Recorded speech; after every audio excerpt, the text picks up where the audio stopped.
राष्ट्रपति चुनाव जैसे जैसे नजदीक आ रहा है, वैसे भी राष्ट्रपति पद के प्रत्याशियों के नाम की भी चर्चा तेज हो गई है।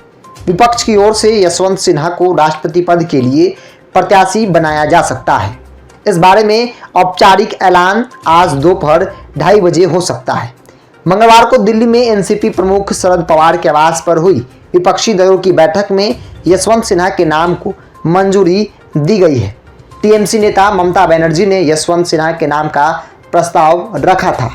यशवंत सिन्हा ने अटल बिहारी वाजपेयी के नेतृत्व वाली एनडीए सरकार में केंद्रीय वित्त मंत्री और विदेश मंत्री के रूप में काम कर चुके हैं, लेकिन नरेंद्र मोदी के सत्ता में आने के बाद भाजपा में उनकी पटरी नहीं जमी और समय समय पर पार्टी हाईकमान पर निशाना साधते रहे।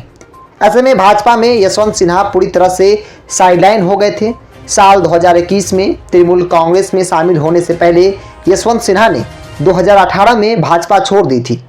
यशवंत सिन्हा को पश्चिम बंगाल विधानसभा चुनाव से ठीक पहले टीएमसी का राष्ट्रीय उपाध्यक्ष नियुक्त किया गया था।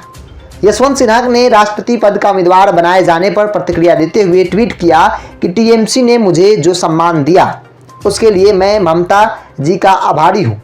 अब समय आ गया है जब एक बड़े राष्ट्रीय उद्देश्य के लिए मुझे पार्टी के बाहर अधिक से अधिक विपक्षी एकता के लिए काम करना चाहिए।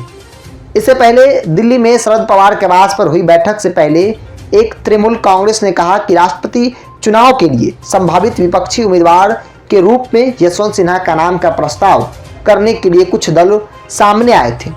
आपको बता दें कि 15 जून को तृणमूल कांग्रेस ने दिल्ली में विपक्षी की बैठक बुलाई थी, जिसमें विपक्षी उम्मीदवारों के तौर पर सर्वसम्मति से शरद पवार का नाम प्रस्तावित किया गया था, लेकिन शरद पवार ने राष्ट्रपति चुनाव लड़ने से इनकार कर दिया था।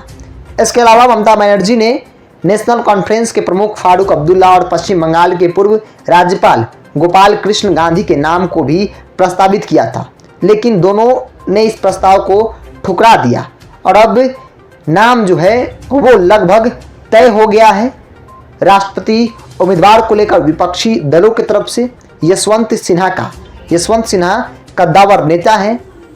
कई सरकार में वो काम कर चुके हैं और हाल के दिनों में बिहार विधानसभा चुनाव के वक्त भी उनकी पॉलिटिकल एक्टिविटी भी देखने को मिली थी, जब वो थर्ड फ्रंट बनाने की अगुवाई कर रहे थे।